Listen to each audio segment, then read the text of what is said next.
Hello friends,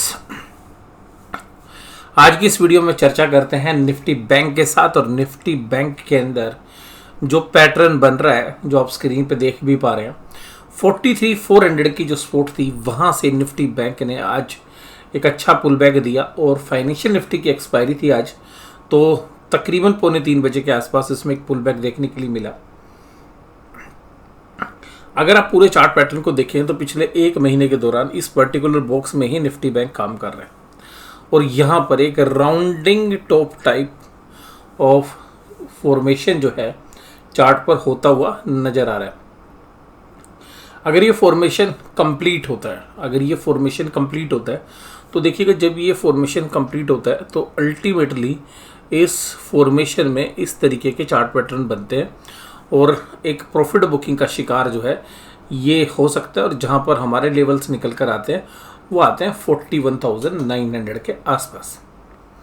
अब Nifty bank में जो पोजीशंस हैं वो ये है कि एक बार खींचने की कोशिश होती है ऊपर की तरफ तो प्रॉफिट बुकिंग आ जाती है, नीचे की तरफ आता है तो एक बाइंग आ जाती है। तो इसी दरमियान जो है पूरा बैंक निफ्टी ऊपर से धीरे धीरे करके बेस नीचे की तरफ शिफ्ट कर रहा है। लेकिन आज जो है थोड़ा सा ऊपर जाने की कोशिश की, लेकिन जो क्लोजिंग हुई है उसके बेस पर अगर हम देखें, आज की ग्रीन कैंडल है, लेकिन कल की एक बड़ी रेड कैंडल थी। अगर हम उसके पिछले 2 दिनों में जाएं तो जो है पिछले एक्सपायरी पर एक बड़ी रेड कैंडल थी, उसके बाद फ्राइडे में एक ग्रीन कैंडल आई, फिर देखिएगा कल एक रेड कैंडल आई, आज फिर एक ग्रीन कैंडल आई। तो अब कल देखते हैं कि एक रेड कैंडल आती है या इसका कंटिन्यूएशन रहता है। अगर हम चर्चा करें निफ्टी की, तो निफ्टी ने आज देखिएगा एक रेंज थोड़ी बड़ी की है और 18,660 से 18,339 के बीच में रहा। आज बाजार जब सुबह खुले तो खुलते के साथ स्लिप हो गए माइनस के अंदर और दिन भर जो है नीचे का रुख करते रहे और 1-1:30 बजे के बाद धीरे धीरे ऊपर की तरफ आने लगे और 2:45 बजे के बाद बाजार ने एक रुख बदला। और जैसा हम कह रहे थे कि हमारा एक जो कॉन्ट्रा व्यू चल रहा था कि भाई आईटी कंपनीज जो है यहाँ पर एक सेफ बेट जो है हमें नज़र आ रही है, तो अभी देखिए आज और कल जो 2 दिन गए, यहाँ पे जो आईटी कंपनीज के जो स्टॉक्स हैं वो निफ्टी को संभालते हुए नज़र आ रहे हैं। और निफ्टी देखिएगा जिन जिन स्टेप्स के साथ चला, तो ये देखिएगा पहला स्टेप था जहाँ पर कंसोलिडेट करके ऊपर गया, फिर दोबारा। तो इन सब के बीच में देखिएगा यहाँ ग्रीन कैंडल्स की मात्रा ज़्यादा थी, यहाँ भी ग्रीन कैंडल्स काफ़ी अच्छी मात्रा में थी। लेकिन अब जो स्टेप्स पे आ रहा है यहाँ पर रेड और ग्रीन का बराबर का भागीदारी जो है आप देख पा रहे हैं। तो अब इस भागीदारी के बाद ये जो है अब जो पैटर्न है वो हमें लग रहा है कि डिस्ट्रीब्यूशन टाइप ऑफ पैटर्न जो है तैयार हो रहा है। और अगर यहाँ पर हम बात करें कि किसने आज संभाला, तो वो थे टाटा मोटर्स, आईटी कंपनीज के अंदर HCL टेक और Infosys, HDFC life, axis bank. HDFC AMC में आज देखिएगा ब्लॉक डील थी और वो 12% की तेजी के साथ काम करता हुआ नजर आया। उसके बाद मैंने कल आपके चर्चा भी की थी कि HDFC AMC में एक सेलिंग जो है एक जो प्रमोटर ग्रुप की एंटिटी है, प्राइवेट इक्विटी प्लेयर्स है, वो आज करते हुए नजर आएंगे अंबरदीन। तो वो उन्होंने आज जो है वहाँ पे सेलिंग की है। बजाज फाइनेंस, बजाज फिनसर्व, सन फार्मा, महिंद्रा महिंद्रा और ITC ये सब कमजोरी में थे। लेकिन HDFC AMC की जो ब्लॉक डील थी वो ऊपर के रेट पे थी, तो आज 12% की तेजी HDFC AMC में देखने के लिए मिली। वहीं पर अगर हम NSE के एडवांस डिक्लाइन देखें तो आज काफ़ी इंप्रूव थी। आज बढ़ने वाले शेयर्स दिन भर बढ़ते रहे और घटने वाले दिन भर घटते रहे, तो ये बहुत दिनों के बाद जो है ऐसा संकेत आया है। Tata motor, HDFC life, HCL tech, power grid और आइशर मोटर तेजी में थे। वहीं कमजोरी थी बजाज फाइनेंस में, बजाज फिनसर्व में, जो कल तेजी के सितारे थे आज कमजोर होते हुए नजर आए। सन फार्मा और डिवीज लैब भी कमजोर थे। भारत पेट्रोलियम और महिंद्रा महिंद्रा भी लाल निशान के साथ काम कर रहे थे। निफ्टी बैंक 43,766, अगर आप सुबह देखें खुलते के साथ बैंक निफ्टी 1 या 1.5 घंटे के अंदर ऐसा दिखा रहा, तो पता नहीं आज कितनी कमजोरी दिखाएगा। और 43,345 के जो लो है वो सुबह सुबह लग गए, फिर 43,400 के आसपास कंसोलिडेट करता रहा। तो जो हमारी सपोर्ट भी थी, और मैंने आपको कहा था कि 43,400 के नीचे अगर बाजार जाके क्लोज होगा तो एक अच्छा वाला फॉल जो है हम आने वाले समय में देख सकेंगे और उसके रास्ते हालांकि अभी खुले हुए हैं। NSE बैंक की अगर बात करें तो 43,400 की सपोर्ट जो है अभी भी बरकरार है।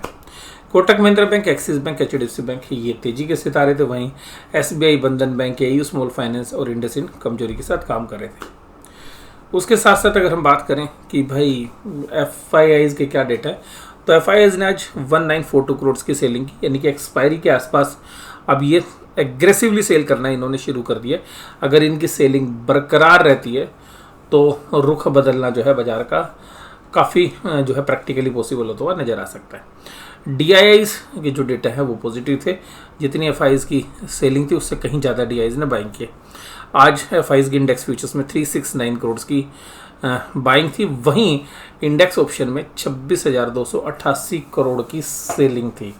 अब ये जो सेलिंग थी, ये सेलिंग जो है दोनों साइड होगी, कॉल साइड भी होगी, पुट साइड भी होगी, बट हमें ये लग रहा है कि क्योंकि पूरा बाज़ार की तेज़ी हो चुकी है और इतनी बड़ी जो है राइटिंग हुई है, तो हमें लग रहा है इसमें से मोस्टली जो पोर्शन है वो कॉल साइड की राइटिंग है और ज़्यादातर मंदी के सौदे बने होंगे।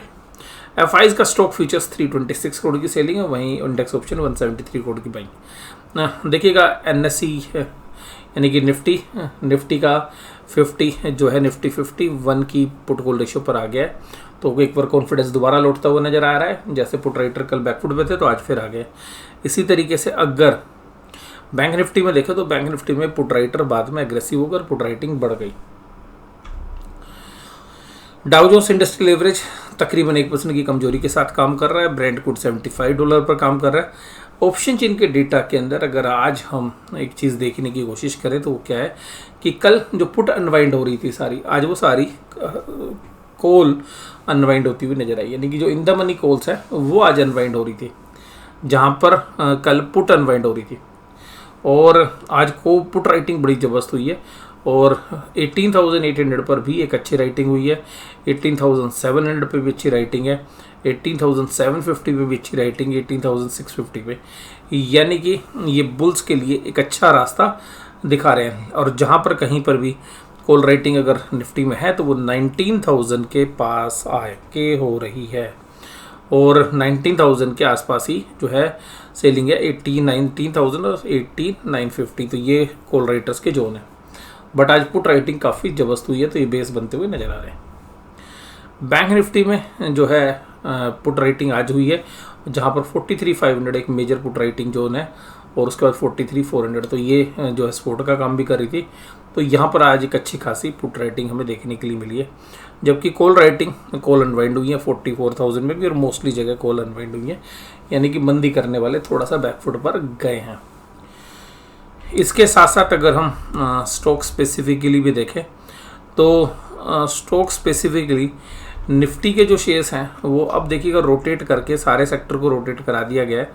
और जो IT जिसको हम कह रहे थे कि भाई वो लैगार्ड है, उसको भी देखिएगा, हमें लगता है कि वहाँ पर एक मौका रहेगा। तो आज HCL टेक चल गया, कल भी चला था, टेक महिंद्रा चल रहा है, कल भी चल रहा था, इन्फोसिस चला, TCS भी पॉजिटिव था। तो IT पैक में भी जो नीरसता थी वो धीरे धीरे कम होती हुई जा रही है। और अब मुझे पर्सनली क्या लग रहा है, मुझे ये लगता है कि मिड कैप इंडेक्स ने भी आज जो है हाई मारा है, 52 वीक हाई, और ये सारे संकेत हमें बता रहे हैं कि एक यूफोरिक टाइप जो है पोजीशंस बन रही हैं। और मुझे लगता है कि ऐसी परिस्थिति में जो है जो इन्वेस्टर्स हैं उनको प्रॉफिट जो है एक बार बुक करना चाहिए या अभी बाइंग करने से परहेज करना चाहिए, क्योंकि यहाँ जो बाइंग करेंगे और अचानक जो सेलिंग आएगी तो एक अच्छी बढ़िया वाली प्रॉफिट बुकिंग आती है। और स्मॉल कैप मिड कैप के शेयर्स में हालांकि अभी रोटेशन चल रही है, बट वो रोटेशन कब रुक जाएगी वो पता लगना बहुत ही मुश्किल होता है, क्योंकि स्मॉल कैप मिड कैप के जो शेयर्स हैं वो जनरली इंडेक्स को फॉलो करते हैं। 1 या 2 दिन वो इंडेक्स के अगेंस्ट जा सकते हैं, बट बाद में अगर इंडेक्स में प्रॉफिट बुकिंग होती है तो वो भी जो है औंधे मुँह गिरते हैं। तो मुझे पर्सनली यहाँ पे लगता है कि जो स्मॉल कैप और मिड कैप के शेयर्स हैं पोर्टफोलियो के अंदर, वो रोटेशन वाइज प्रॉफिट बुकिंग करने का मौका है। और साइड में फिर कैश को अपने पास रखिए, और जब एक अच्छी खासी 5-10% की करेक्शन है दोबारा से उन्हीं शेयर्स के अंदर जो आपको मजबूत लगते हैं उसके अंदर दोबारा खरीदने का मौका मिलेगा। मुझे पर्सनली ऐसा लगता है कि यहाँ पर रिस्क रिवार्ड के एंगल से, वैल्यूएशन वाइज में बात कर रहा हूँ, मैं टेक्निकल चार्ट के हिसाब से नहीं कह रहा, और रिस्क रिवार्ड के एंगल से अगर हम देखें तो ये एक अच्छा खासा प्रॉफिट जो बुकिंग जो यहाँ पे बनता है। और जो स्मार्ट प्लेयर हैं वो धीरे धीरे प्रॉफिट बुक करते हैं। आपको वो प्रॉफिट बुकिंग तब नज़र आती है जो वो इंडेक्स के अंदर जो गिरावट आती है, जबकि बड़े प्लेयर्स क्या करते हैं कि शेयर्स को रोटेट करके प्रॉफिट बुकिंग करते रहते हैं और इंडेक्स को जो है मैनेज करके ऊपर टांगे रखते हैं और अपना माल जो है उन शेयर्स में से निकालते रहते हैं। जहाँ पर आपको तेज़ी लग रही है वो धीरे धीरे करके मंदी बना लेते हैं और जहाँ पर आपको मंदी लग रही है तो उनको फिर 2-3 दिन के लिए तेज़ी में खड़ा कर देते हैं। और जब तेज़ी होती है तो जनरली एक फिनोमिना होता है कि भाई जिस शेयर्स में तेज़ी होगी लोग उसको खरीदने के लिए तरफ दौड़ते हैं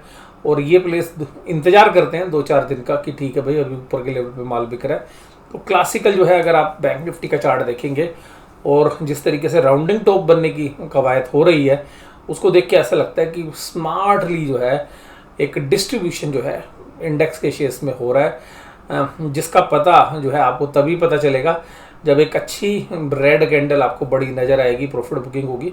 तो फिर उसके बाद देखिएगा फॉलो 2-3 कैंडल्स आएंगी, तब आपको लगेगा अच्छा यार तो प्रॉफिट बुकिंग होगी, हमें तो कहीं आभास ही नहीं हुआ। बट मुझे लगता है कि एक नॉर्मल प्रिंसिपल है भाई, ऊपर के रेट पे माल बेचना चाहिए, जब नीचे के रेट पे माल आए तो खरीदना चाहिए। तो अब मुझे लगता है कि हम ऊपर की रेंज में हैं और एक अच्छी खासी प्रॉफिट बुकिंग जो है धीरे धीरे करके आपको म्यूचुअल फंड्स की स्कीम्स में भी देखने के लिए मिलेगी। जो म्यूचुअल फंड्स के मैनेजर हैं वो करते रहेंगे। आप कहेंगे कि DIs बाय करने, बट DIs में देखिएगा इंश्योरेंस कंपनीज का भी बहुत बड़ा कंपोनेंट है, उस बात को भी आप नज़रअंदाज नहीं कर सकते। तो आज की इस वीडियो में बस केवल इतने। वीडियो देखने के लिए धन्यवाद। Thank you very much.